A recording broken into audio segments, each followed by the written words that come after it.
गिबियावनो खुलुमनाय जासिहरग्रोनाय थाबाय। आं दिनै खौरां बिजोंनि गेजेराव नुजानाया बेनो आंनि बुंनो गोनाङा। आंनि हिन्जावा मास मोनसे बिदिनो जाना गोमानानै दोङो। ओमफ्राय दा आं जेबो खबर मोनाखै आरो आंनियाव फनबो हरा। आं बेखौनो जेनेबा नागिरनानै, जिहेथु फिसालायाबो दा स्कुलाव थाङा, दा आं बे फिसालानि थाखायनो आं नागिरनो गोनां जादों।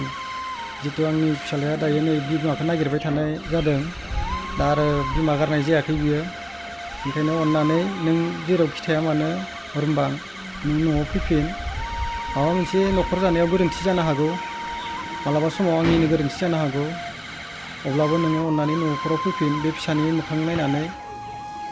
नङाबा जोंबो नै आदां गादां नोंखौ नागिरनानै जोङो माहा थागोन माहा मागोन बेबायदि जों नागिरगासिनो दङ सानफ्रामबो। दिनैहालागै जों नागिरगासिनो दङ। आं दिनै बेबायदि खौरां बिजोंनि गेजेराव आं नुजानो गोसो गैलामोन। अब्लाबो नोंखौनो बिमाखौ नागिरबाय थायो नालाय फिसाया, बिनि थाखाय आङो उफाय गैया नुजानो गोनां जाबाय। दिनै फिसाया स्कुलाव दा नै एग्जाम खाथि जाबाय, दा थाङा स्कुलावनो। आं गोबां बिदिनो थिनहरो स्कुलाव, दा बे थांनो नागिरा। मामा फैबासो थांगोन होनना बुंबाय थायो।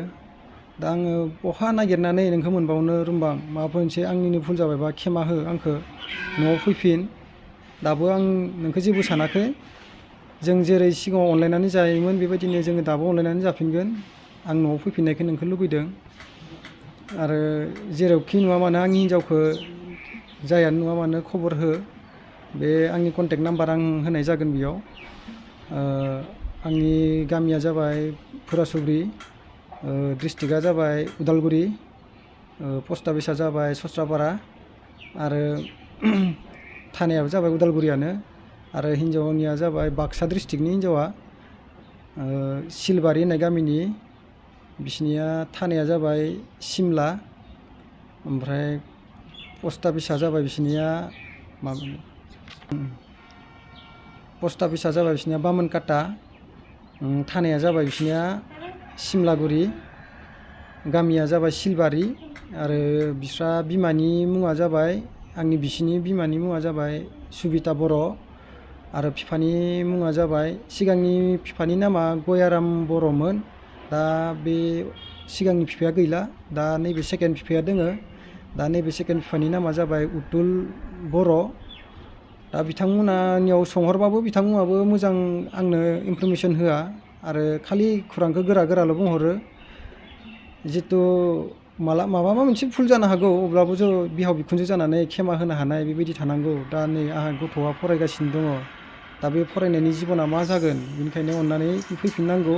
आरो नोंसोरबो एसे सिन्था खालामदो बिबै बिबौ जानानै, जिहेथु बेनि फिसानि आंनि लाइफखौबो नायनानै नोंसोर अननानै बे रुमबांखौ बुजायनानै आंनि न'खराव थिनहरफिनदो। आंनि बुंनांगौआ बेनोसै।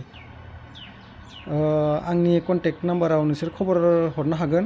आंनि कन्टेक्ट नाम्बारानो जाबाय 9864446550। बे नाम्बाराव नोंसोरो आंनियाव कन्टेक्ट खालामहरनो हागोन। आरो गामियाव दङब्लाबो, जे बहाबा खना खनलायाव दङबाबो, जे सिलबारिनि अननानै गामिनि मानसिफोरा एसे बुजायनानै रायलायनानै थोनहरफिनदो आंनिहालागि। आं जेबो साना, दाबो आङो बजबनानै लागोन। जिहेथु आंनि फिसाया नागिरबाय थायो सानफ्रामबो, मामाया माहा थांखो, आइया बहा थांखो होननानै सोंबाय थायो। आं मा बुंगोन जायो। अननानै फैफिन रुमबां, आं दाबो जेबो सानाखै। बुंनांगौआ बिसिनिसैमोन। आं बेयावनो दोनथ'नाय जाबाय।